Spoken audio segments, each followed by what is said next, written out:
안녕하세요, 연원 친구들 반갑습니다. 자, 오늘은 수능 특강의 다양한 사설 시조에 대해서 공부를 해보도록 할게요. 찡긋. 자, 시작해 볼까요? 지금 수업은 사실은 실제 강의 수업 시간입니다. 일요일 아침 10시에 시작하는 우리 고3의 가장 아름답고 잘생긴 친구들이 많은 반입니다. 연예인들이 많이 있으니까 나중에 요 반을 한번 구경 오세요. 뭐 각종 온갖 가수 연예인들이 다 있습니다. 코미디언도 있고요.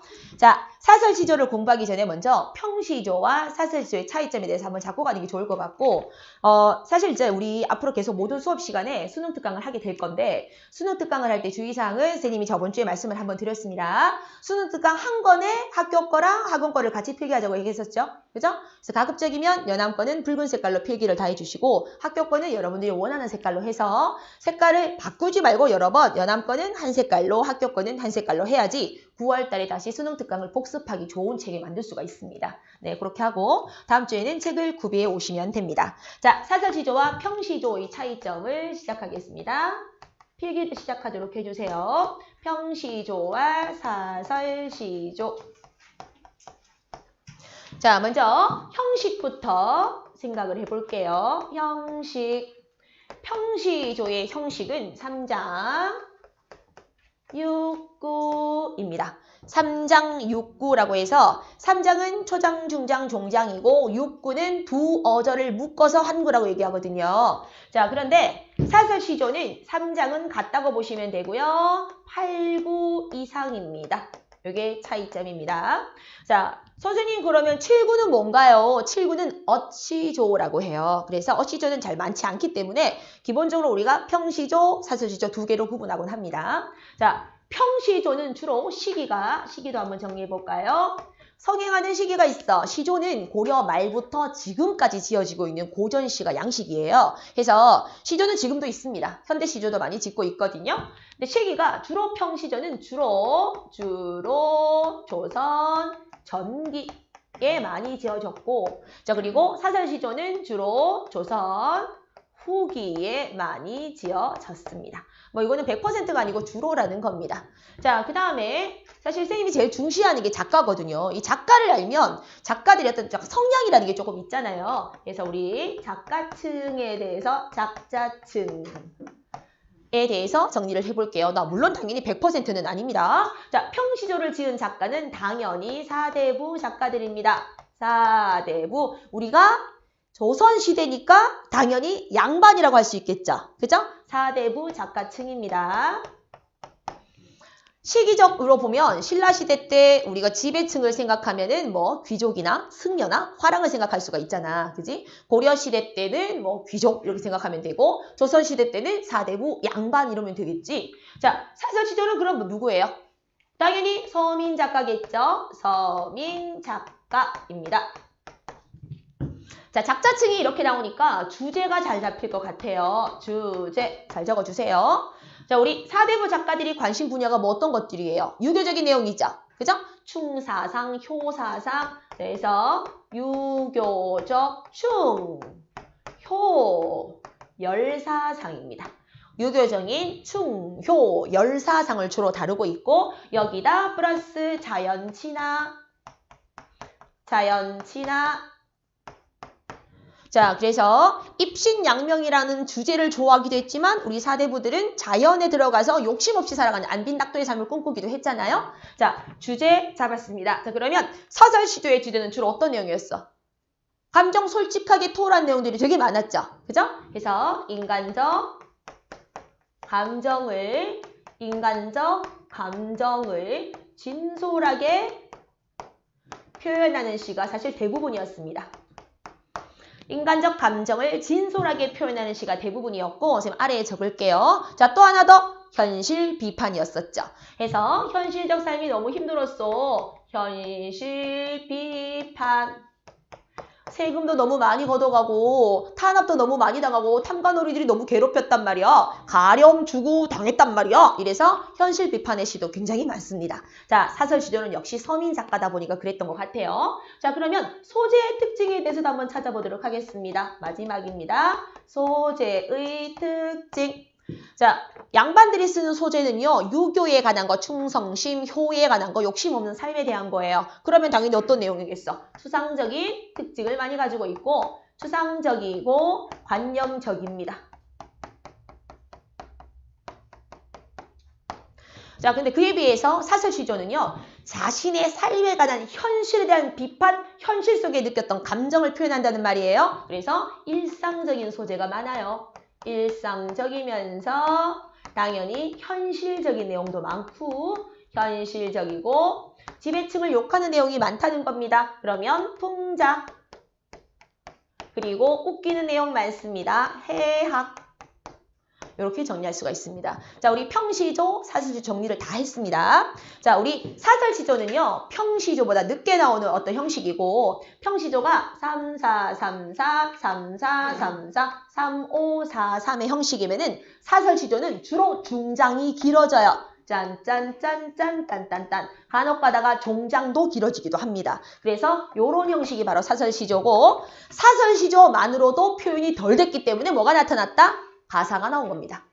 사설시조는 옆으로 길어지는 건데 한계가 있을 거 아니에요. 왜냐하면 초장, 중장, 종장, 3장으로 들어내니까 이게 부족하니까 4개, 4개, 4개, 4개, 4개, 4개, 4개, 4개, 4개, 4개 해서 가사가 나왔다고 생각하셔도 되는 겁니다. 됐죠? 자, 이제 그러면 대표적인 가사 3가지 살펴보도록 하겠습니다. 칠판 정리 한번 하고 할게요.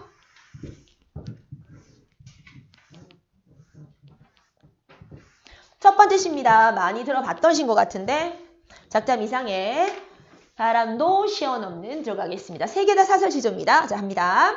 바람도 쉬어서 넘는 곡에 바람이 어떻게 쉬어요? 말이 안 되죠? 의인법 들어가 있습니다. 의인법. 자, 바람도 쉬어서 넘는 고개에 여기서 고개는 바람도 쉬면서 넘을 정도로 높은 장애물이라고 볼 수가 있어요.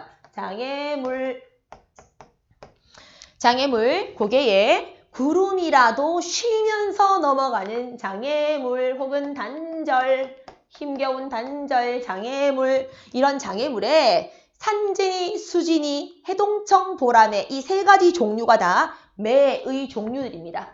자, 매, 독수리과인 매의 종류들입니다. 매, 해동청에서 키우고 있는 관아의 매 이런 뜻이에요.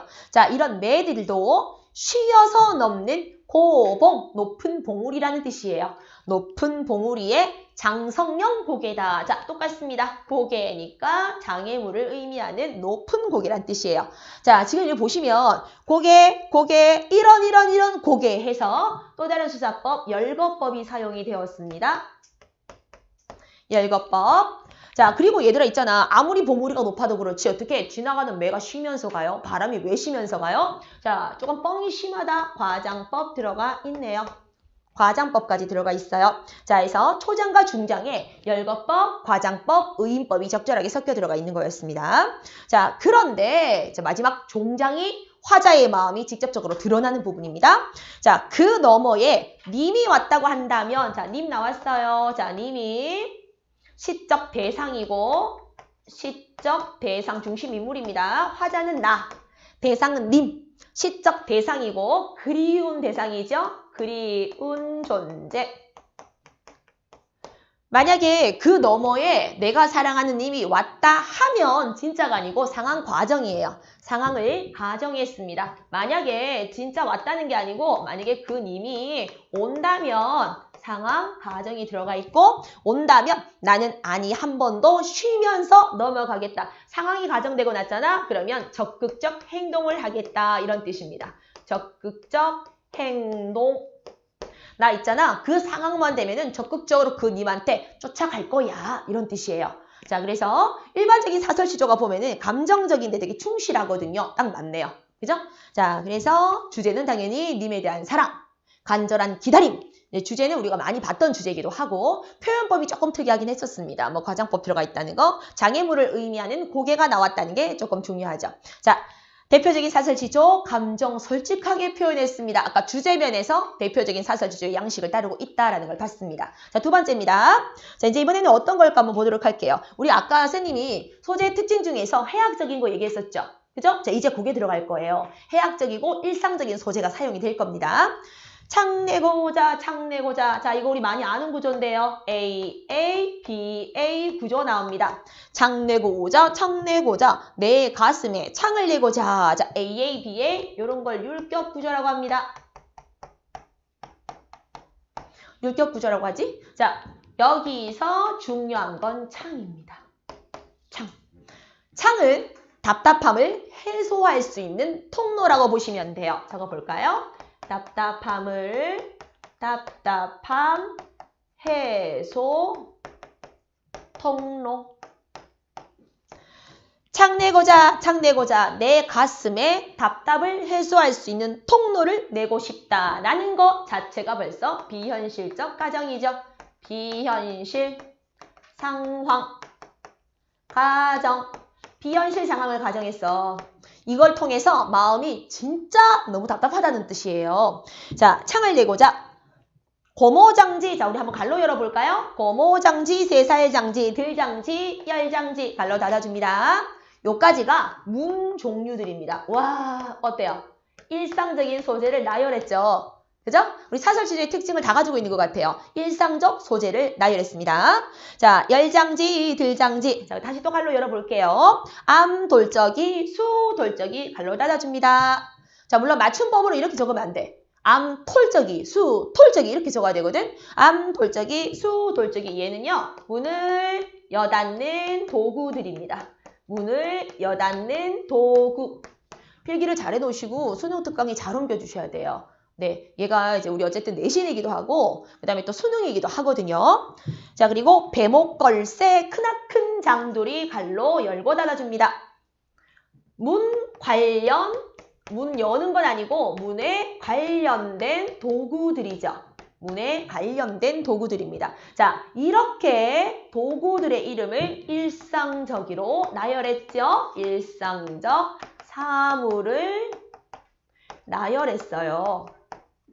사설지조의 특징을 너무 적나라하게 잘 보여주는 부분이다 볼 수가 있습니다. 자, 창을 내고자. 마지막 종장입니다. 결국 또 핵심적인 정서는 마지막 종장에 나오게 됩니다. 이따끔, 이 말은 이따끔, 간혹, 틈틈이 이런 뜻이겠죠. 틈틈이, 간간히, 간간히, 하, 몹시입니다. 몹시. 하, 몹시, 답답할 재면, 답답할 때면 이란 뜻이에요. 답답할 때면. 자, 요거는 비현실 상황 가정이 아니죠. 그죠? 현실적으로 있을 수 있는 상황이에요. 때면 문을 여닫아 볼까 하노라. 내 마음의 통로를 열고 싶다라는 뜻이에요. 자, 결국 이 시는 창문 열고 싶다라는 시가 아니고 내 마음이 너무 답답합니다 라는 시가 되는 거예요. 자, 마음 솔직하게 표현했어요. 일상적 사물을 나열했다는 거죠. 또 마음을, 창문을 마음에 뚫는다는 것 자체가 웃긴 표현이기 때문에 해야 일상적 사물, 감정 진솔하게 토로해서 사설지조의 틀 작품입니다. 자, 고생하셨고 이제 마지막 작품으로 들어가도록 하겠습니다. 칠판 정리 한번 하고 마지막입니다. 종장, 초장 들어갈게요. 초장. 어이 어찌죠? 어찌. 어이 어찌 못 오는가. 무슨 일로 못 오던가. 자, 벌써 느낌 어때요? 너무 솔직하죠? 오지 않는 임에 대한 원망이 그대로 드러나고 있습니다. 야, 너 왜 못 오니? 너 와 못 오는 거, 왜 못 오는 거니? 해서 대놓고 너 왜 못 와? 이렇게 얘기하고 있는 거야. 자, 이제 그러면 장형화된 중장을 보겠습니다. 너 그리움의 대상이죠. 너. 자, 그리고 이게 그리움의 대상이자 됐어? 자, 그리고 이 시에서는 시적 청자가 되는 거예요. 시적 청자. 야, 너 왜 못 오는 거야? 너 와 안 오는 거야? 너 오는 길에 무쇠로 성을 쌌어? 여기서 무쇠, 성, 견고하다는 의미를 주고 있자. 견고하다는 거. 왜? 너 못 올 정도로 견고한 성을 무쇠로 쌓았어? 그리고 그 성 안에 담장을 쌓았어? 담장 안에 집을 지었어? 뭐야? 자, 꼬리에 꼬리를 물고 다음으로 전개를 하고 있는 무슨 법? 옳지, 연세법 쓰였습니다. 우리 연세법이라는 것은 앞 문장의 꼬리를 물고 다음 문장을 시작하는 수사법이에요. 자, 담을 쌓고 담 안에 집을 짓고 집 안에 두지는 닭살 똑같이 생긴 상자 같은 거 있죠. 괴짝 같은 거. 뒤줄을 놓고 뒤주 안에 괴짝을 놓고 그 안에 너를 필자형이라는 말은 자 잠깐만 선생님 보도록 해볼게요. 내가 어제는 바지를 입었는데 필자형은요. 사람을 결박해서 묶었을 때 사람이 한자 필자처럼 안 보이죠? 자, 여기서 사람을 꽁꽁 묶어서 이렇게 한자 필자 이렇게 요처럼 만들어놨다는 뜻이에요. 그래서 요거는 결박한 모양을 한자의 형태를 이용한 참신하고 해학적인 표현이에요. 필자형 할 때 이 필자가 요 글자처럼 결박한 모습입니다. 되게 재밌죠? 결박한 모습. 되게 참신하고 해학적 표현입니다. 필자형으로 너를 꽁꽁 묶어서 결박을 해서 넣고 쌍배목 걸쇠, 열쇠란 뜻이겠죠. 거는 열쇠, 걸쇠에 금거북 자물쇠로 수기는 깊이 아니면 꼭꼭 단단히 잠갔길래 너가 그리하니 못오니? 됐죠? 자, 그래서 연세법 쓰였다는 건 방금 봤고요. 거기다가 과장법까지 확인할 수가 있습니다.